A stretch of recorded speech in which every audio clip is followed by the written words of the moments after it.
الحمد لله وكفى وصلاة وسلاما على عباده الذين اصطفى وبعد السلام عليكم ورحمة الله وبركاته. Mga minamahal kong magulang kapatid sa pananampalatayang Islam, may napakagandang hadith ang mahal na Propeta Muhammad sallallahu alaihi wasallam na kung saan mula kay Abu Hurairah radhiyallahu anhu, qala Rasul sallallahu alaihi wasallam, min husni islamil mar tarkuhu ma la ya'ni. Isa sa kabutihan ng isang mabuting Muslim ay ang pag-iwan sa mga bagay-bagay na wala siyang kinalaman dito.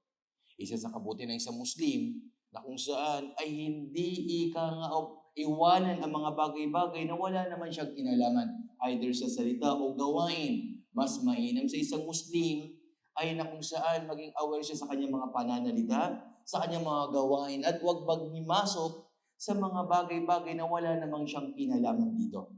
At ito ang kagandahan ng ating pananampalataya. Tinuturo sa atin neto na kung saan mas better sa atin na mahanahimik sa mga bagay na wala naman tayong kinalaman.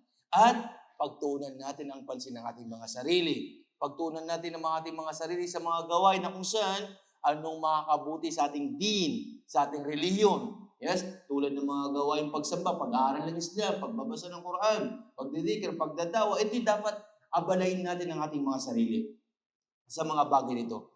At ganoon din, kung hindi makakabuti mga bagay, better sa atin na iwanan ang mga bagay na yan. Sapagkat may napakagandang aya na sinabi ng dakil ng tagapaglikha mula sa banal na Quran. وَلَا تَقُ مَا لَيْسَ لَكَ بِعِلْمٍ إِنَّ السَّمْعَ وَالْبَصَرَ وَالْفُؤَادَ كُلُّ أُولَٰئِكَ كَانَ عَنْهُ مَسْئُولًا. Na kung saan ay huwag mong susundin, gagawin ang mga bagay-bagay na wala ang kaalaman sa bagay na yan. Sapagkat ang iyong pandinig, ang iyong mata, ang iyong puso na kung saan ay lahat nito'y mananagot. Subhanallah. Kaya mga kapatid, mga magulang, inuutusan natin ng ating pananampalataya o inuutusan tayo ng ating pananampalataya na kung saan ay pagtuunan natin ng pansin kung anong makakabuti para sa atin sa ating pananampalataya sa mga bagay na kung saan ay magdadala sa atin tungo sa kabutihan, tungo sa kaligtasan ng kabilang buhay. And of course, hindi dito papasok ang pag-uutos ng mabuti at pagbabawal ng masama.